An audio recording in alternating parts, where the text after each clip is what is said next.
It is my honor to give the call to worship at this 73rd National Prayer Breakfast. Shout with joy to the Lord, all the earth. Worship the Lord with gladness.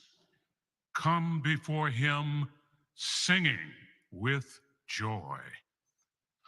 Acknowledge that the Lord is God. He made us, and we are his. We are his people, the sheep of his pasture. Enter his gates with thanksgiving. Go into his courts with praise. Give thanks to him and praise his name. Continue forever, and his faithfulness will continue forever and bless us in all of our tomorrows. Amen.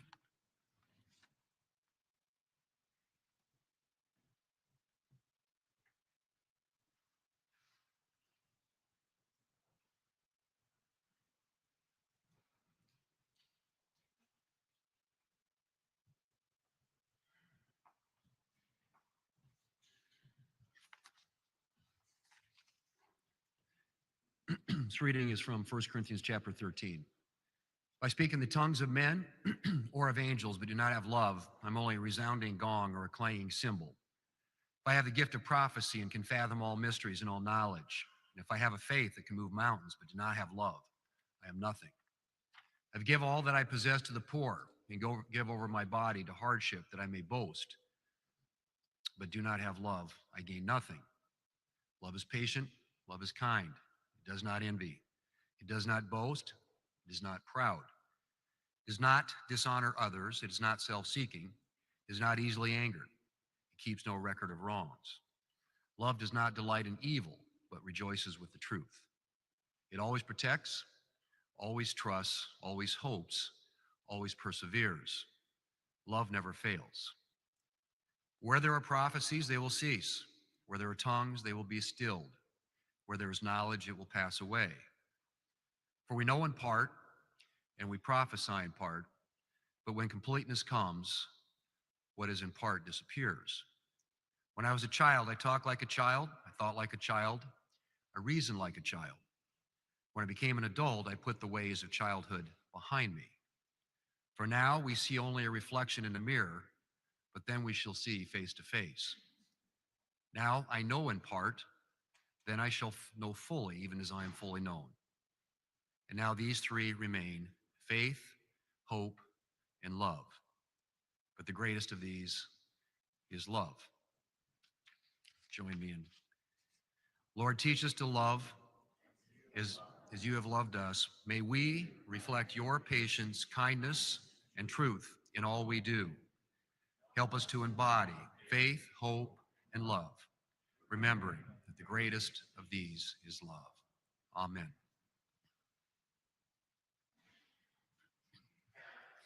A reading of Psalm 23 and some words to guide all of us in our work.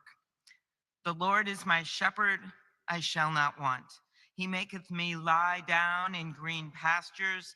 He leadeth me beside the still waters.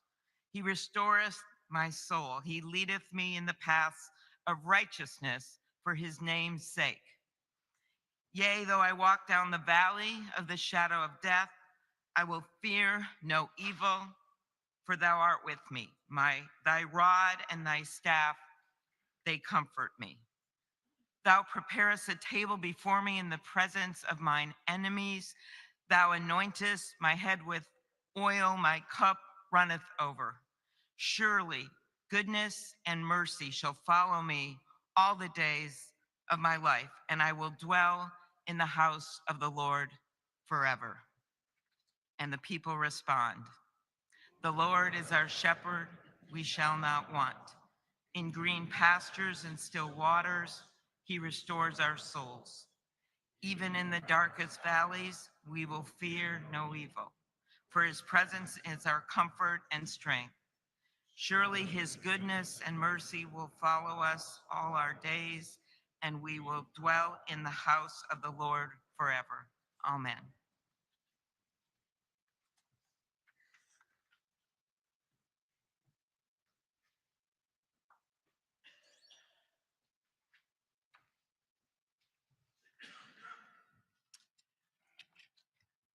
Thank you.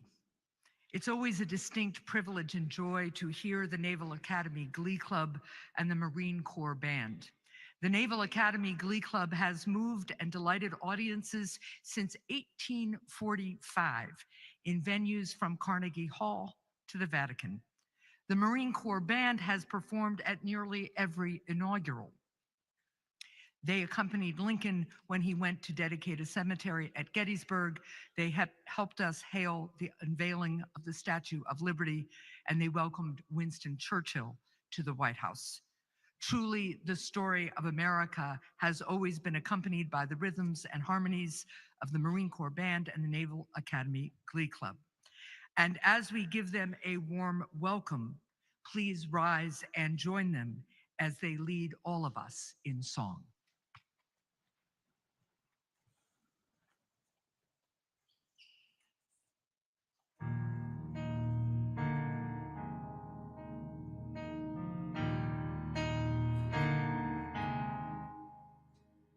Be thou my vision, O Lord of my heart. Not be all else to me, save that thou art. Thou my best light, by day or by night. Waking or sleeping, thy presence my life.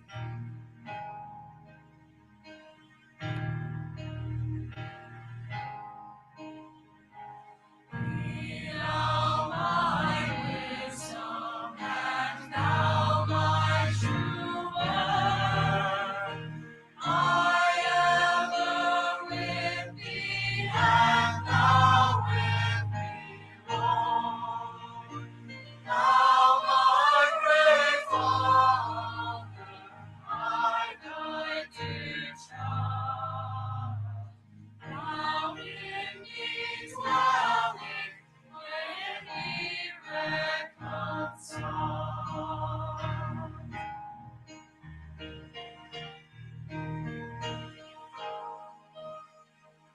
Riches I eat not, nor paid empty praise. Thou mine inheritance, now and always. Thou and thou only, first in my heart. My King of heaven, my treasure thou art.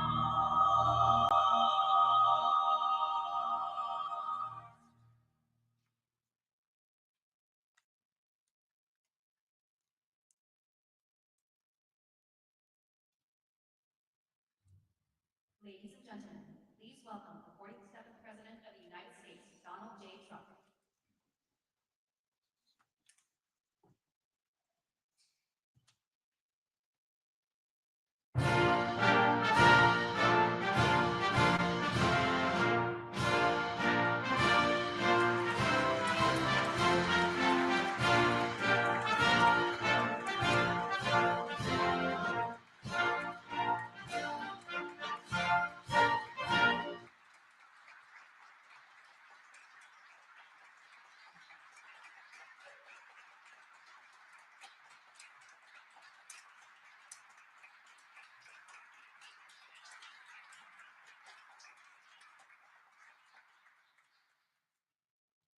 Thank you very much. This is very beautiful, I must say. This is a beautiful place. And our country is starting to do very well again. It's happening fast, a little faster than people thought. Thank you especially to Senator Marshall for the beautiful introduction. Appreciate it very much. Thank you. Great senator you are. I also want to thank a friend and a man of profound faith and tremendous patriotism who's also become a great friend. You become much friendlier when you have a majority of 2 or 3 or 4. Could even be 5 pretty soon. But for a little while it was 1. And that's Mike Johnson, Speaker. Thank you very much, Mike, very much.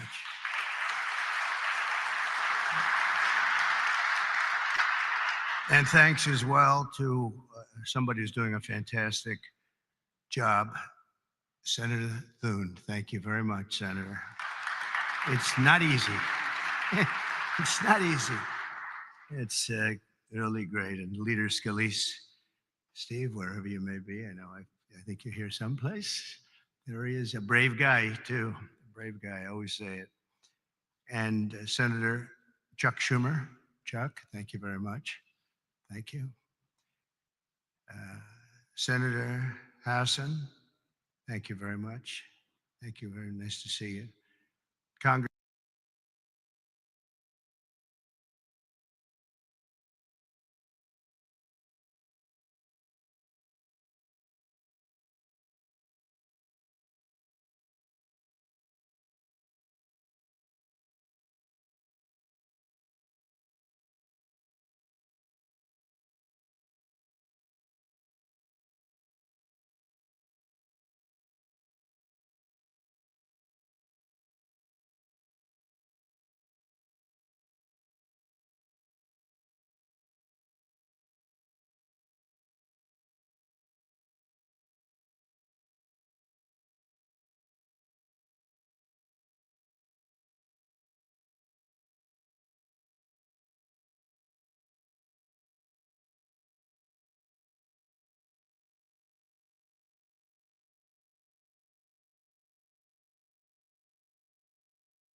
Congressman Jeffries, thank you.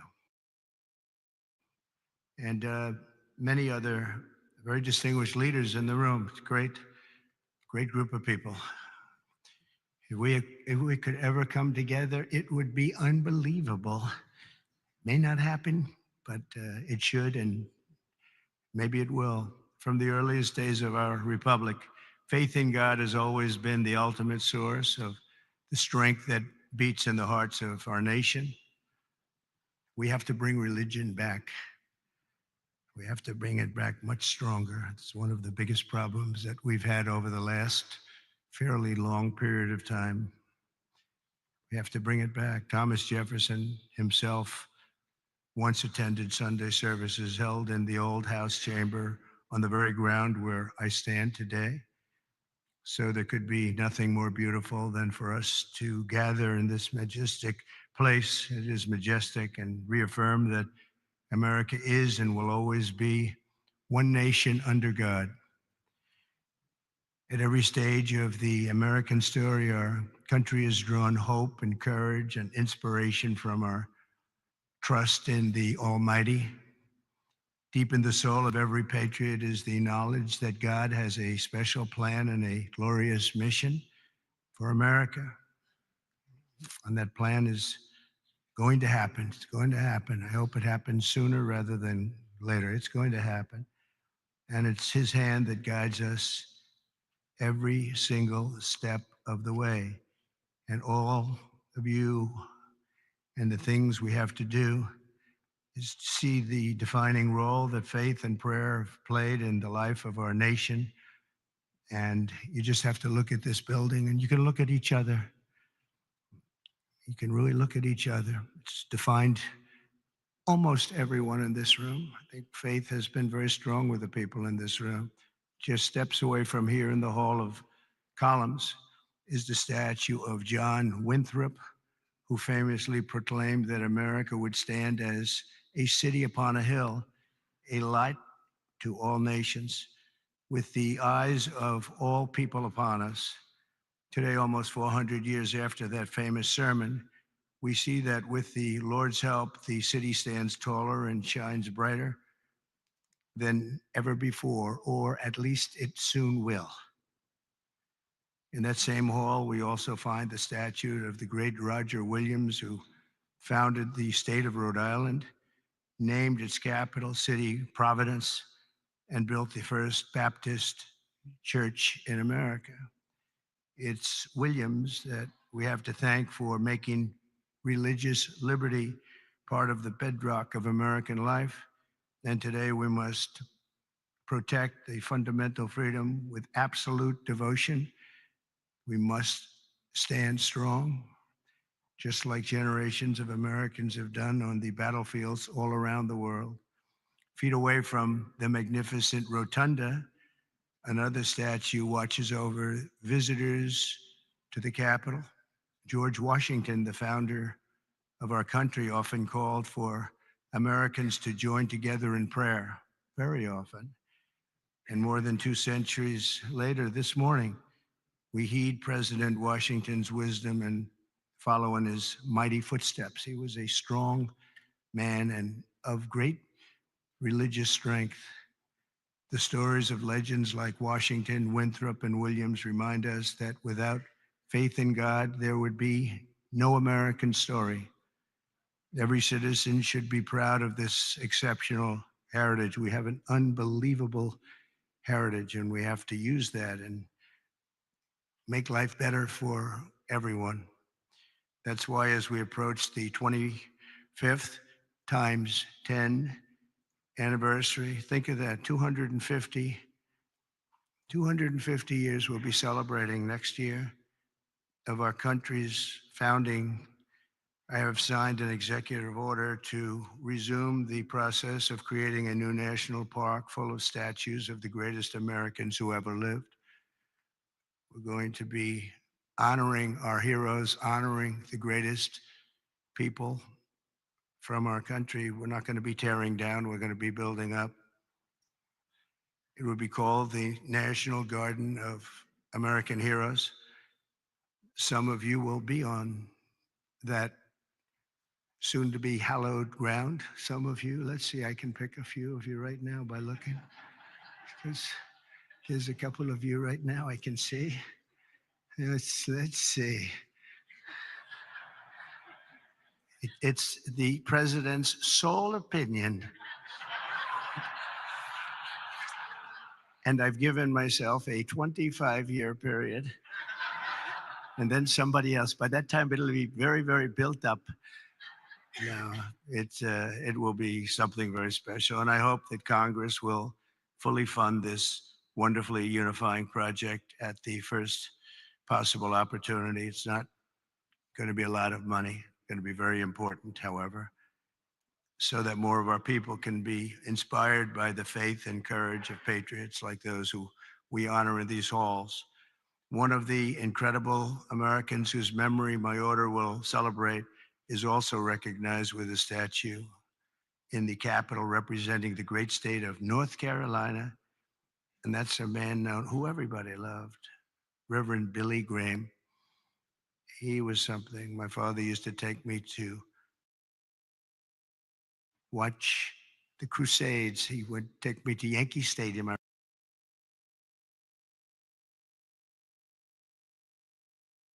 I remember it so well. I remember it more than I remember any Yankee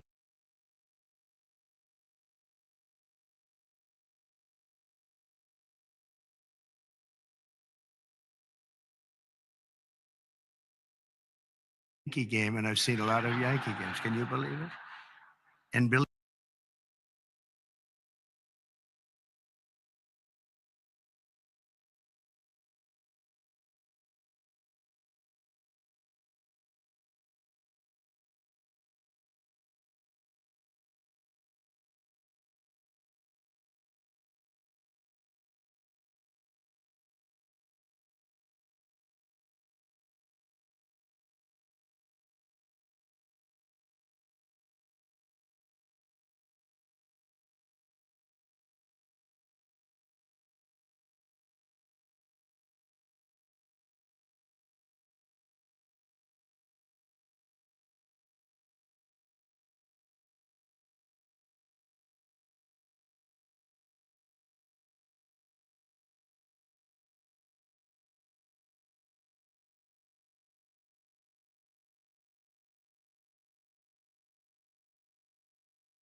He didn't have a bat. So, you know, it was just pretty good.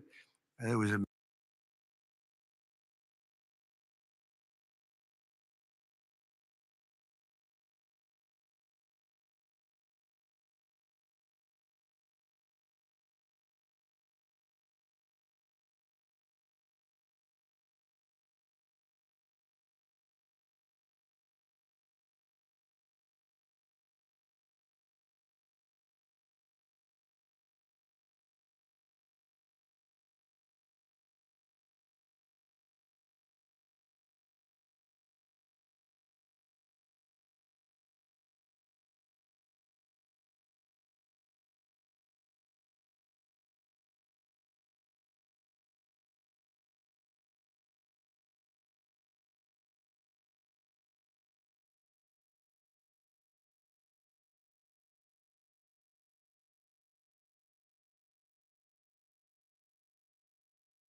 amazing. You'd have 60 or 70,000 people.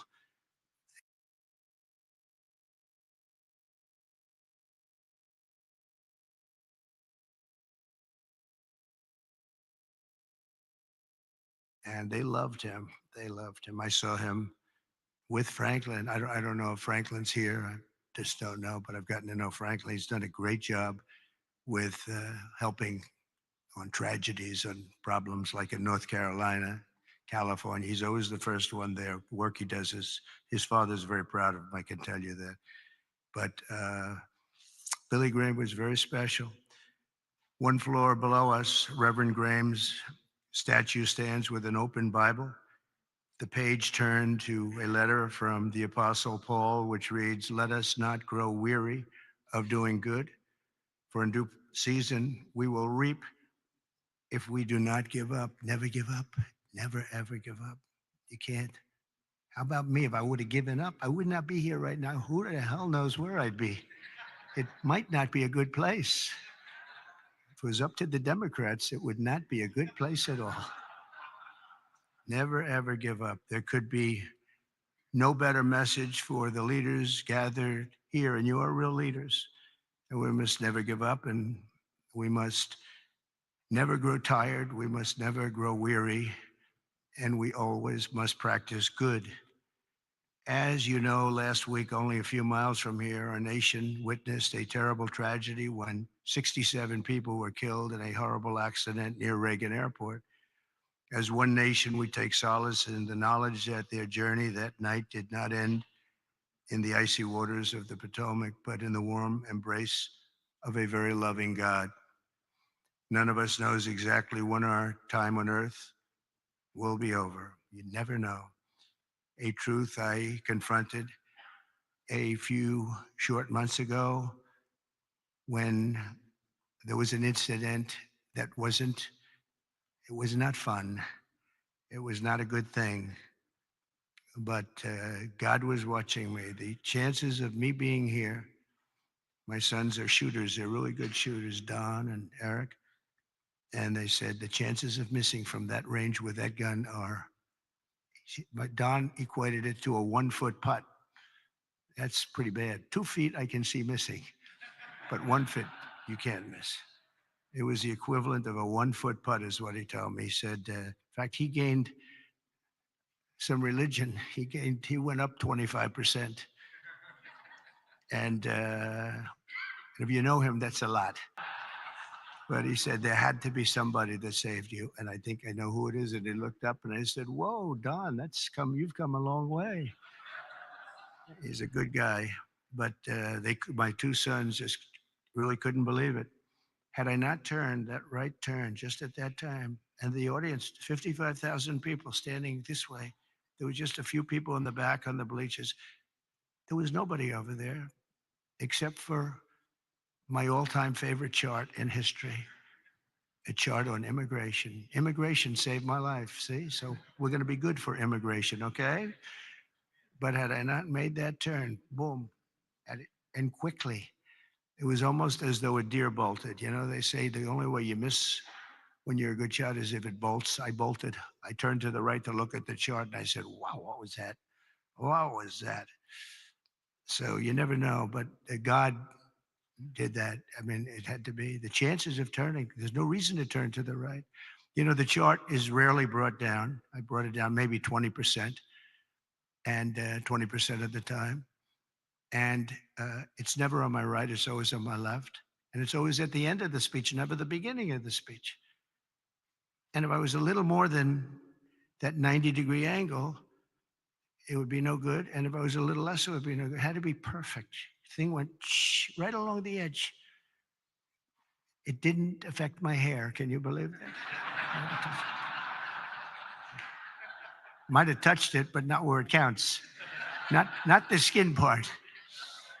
But it's no, honestly, it's a mirror. It changed. It changed something in me. I feel even stronger. I believed in God, but I feel much more strongly about it. Something happened. So thank you. Thank you. But that event, like the tragedy last week, should remind us all that we have to make the most out of every single day that we have. Who would think that you're in space and two things collide? The odds of that happening are so small, even without proper control. We should have had the proper control. We should have had better equipment. We don't. We have obsolete equipment. They were understaffed for whatever reason.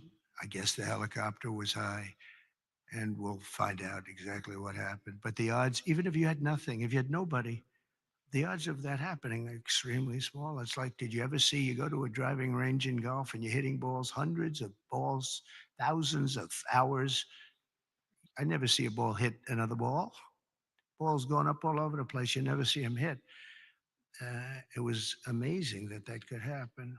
There was a lot of mistakes made, and it should have never happened. But regardless of that, it's amazing that it happened. And I think that's going to be used for good. I think what is going to happen is we're all going to sit down and do a great uh, computerized system for our control towers, brand new, not pieced together, obsolete like it is land-based, trying to hook up a land-based system to a satellite system. And the first thing that some experts told me when this happened is you can't hook up land to satellites and you can't hook up satellites to land. It doesn't work. We spent billions and billions of dollars trying to renovate an old broken system instead of just saying, cut it loose and let's spend less money and build a great system done by 2 or 3 companies, very good companies, specialists. That's all it is.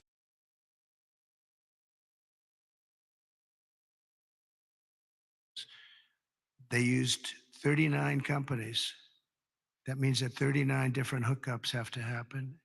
And I don't know how many people of you are good in terms of all of the kind of things necessary for that. And it's very complex stuff. But when you have 39 different companies working on hooking up, different cities had different people, you need one company with one set of equipment. And there are some countries that have unbelievable air controller systems, and bells would have gone off when that helicopter literally even hit the same height because it traveled a long distance before it hit. It was just wouldn't stop. It was, follow the line. But bells and whistles would have gone off. They have them where it actually could virtually turn the thing around. It would have just never happened if we had the right equipment. And one of the things that's going to be, I'm going to be speaking to John and to Mike and to Chuck and to everybody. We have to get together and just, as a single bill, just pass where we get the best control system.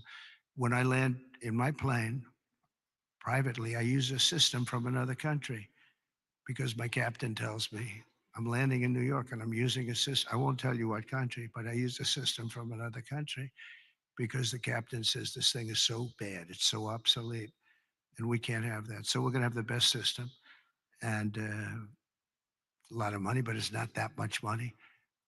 and it'll happen fast, and it'll be done by total professionals. And when it's done, you're not going to have accidents. It's just not, they're virtually not possible to have. Each of us is blessed with a precious chance to help lead America to renew our pledges of faith and everything else, and bring us to new heights and create a future of promise for our people and for ourselves. We have the most important people in the country in a true sense here, because you're the ones that are going to make the decision. You're the ones that are leading us into so many different things, whether it's the right air control system or the right size military, or what to do and what not to do. Most important people. And many of you are very religious. I know so many of you are very religious. And I just think that our country has been so badly hurt. We're very hurt by what COVID did to religion. It really hurt it badly. People couldn't go to church for a long period of time. Even going outside, they were given a hard time. And I'm not blaming anybody for that, but it was very hard to gather. So they start using computers, if that. And when they come back, it's just, a whole new experience they have to get used to. But it is starting to come back. We had a fantastic thing happen yesterday. The Army had the best recruitment numbers that they've had in more than 15 years. They think it could be 25 years, actually. They're going to probably put that out, but more than 15 years just now. And we were worried about it. We were talking about it numerous times that, we don't have people joining our military services. We don't have people joining our police force. We have to cherish our police. It's so dangerous. You open a car and somebody starts shooting. They have blackened windows. You don't even have any idea who's in the car. Oftentimes they have the dark windows, which they're not in theory supposed to have, but they have them. The door opens and a gun is pointed at your face, and you can't do a thing about it. It's just nothing you're going to do about it. Your friends will take them out. And it's happened so many times, but it's such a dangerous thing. We have to cherish these people. So today we join our hearts and prayers and recommitting to putting our country first. We have to put our country first, making America stronger and greater and more exceptional than ever before. And we have to make religion a much more important factor now. We have to make it an important factor. And if we do that, our job is just going to be much easier. It unifies people. It brings people together. Democrats are going to be able to have lunch again and dinner with Republicans. And I remember just as growing up, I'd see, I revered senators, congressmen, or something very special, but they were out to dinner all the time. We had an old congressman, maybe some of Cy Halpern from Queens, and he was a friend of my father. But he'd have dinner he was a Democrat, he'd have dinner with Republicans, and he'd be out. It wouldn't even make a difference. Today, it's like shocking. And it shouldn't be. You have to get together. We really have to get together. We all know what's right and what's wrong. And there's going to be compromise on both sides. But we have to just do the right thing, and we have to get together. You did it with Marco Rubio. You got everybody who's 99 votes, and the only vote was our VP, who maybe we should have been there just to make it 100. But I think I would have been angered if it was 100. That might be a step too far, right? But no, it was great to see a vote. Pam Bondi had support from Democrats, and some of the others had some pretty good support. So, it's doable. We had a recent bill having to do with a very beautiful young lady who was killed from Georgia. And that bill was very bipartisan. It was a very beautiful thing to watch, actually. And so I think we just have to, if possible, we have to unify. There's big division. I mean, some people want an open border and some people want a closed border. We want it closed and they want it open. And that's a big difference. How do you solve that problem? It's a big difference. Some people want men and women's sports and some people don't. And I was with somebody yesterday who was so upset that the bill was signed where men cannot participated in women's sports. And I said, he's a very smart guy, went to a great school, was a great student, and he actually feels, that that should happen. Men should be able to play, meaning transition into women sports. Then you talk to him and it says, I don't understand it. I think I don't understand how the problem ever got started in the first place. It just seems so simple. But he's a good person and just believes it. And just believes it. Not going to be easy to convince him otherwise. So where is a middle ground? It's hard to have a middle ground. There's two ways. I mean, you can either do it or you can't. But I think a lot of good things are going to happen. A lot of people might be surprised to hear me say that of all people, but I think a lot of good things are going to happen because our country's got some big headaches, but we have tremendous spirit right now. The spirit is as high as it's been. It was up 49 points this morning. 49 points. It's the biggest increase in the history of whatever the poll was. So the spirit is there. That's a big factor. That's probably the hardest thing to get back, to be honest. The rest is easy. The rest is easy. So I want to just thank you all. I want to congratulate a lot of the new members. I see so many of you that ran great races, David. That was a great race. But so many that ran great races, and on both sides, you ran some incredible races. So it's good to be with you. And God bless everybody. We want to come together, and the happiest, the person, the element, the everything that's going to be happy. People of religion are going to be happy again. And I really believe you can't be happy without religion, without that belief. I really believe it. I just don't see how you can be. So let's bring religion back. Let's bring God back into our lives. Thank you all very much. Thank you very much. Great honor. Thank you.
you.